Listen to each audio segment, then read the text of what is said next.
ერთ-ერთი მთავარი ღირსება ამ ავტომობილის არის ის, რომ ის შეღებილია ორ ფერში.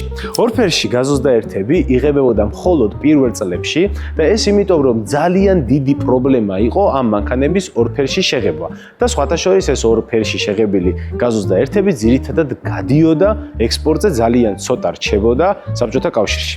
ძალიან მდიდრულად ითვლებოდა ორ ფერში შეღებილი გაზოსდაერთი. ეს იყო ერთ-ერთი ყველაზე პრესტიჟული რაღაცა იმ დროს, რაც შეიძლებოდა რომ ადამიანს ყოლოდა.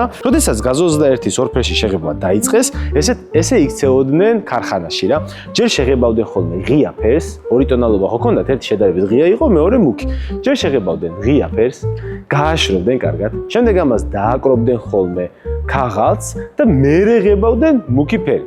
ახლა წარმოგიდგენიათ რა მხელა წვალება არის საწარმოსთვის ეს ყველაფერი? და ბოლოს მაინც ეს ყველაფერი გამოდიოდა უსწორმასწორო, იმიტომ რომ ესეთი სახელდახელო ტექნოლოგიით შეღებილი მანქანა ყოველთვის არა იდეალური გამოდის ხოლმე, აი ქარხნულს არ გავს ხოლმე და ამიტომ მოგვიანებით გადაწყვიტეს, რომ ამ ზოლზე, სადაც საღებავი იყოფა, გაეკეთებინათ მოლდინგები და ავტომობილისთვის დაემატებინათ ქრომი.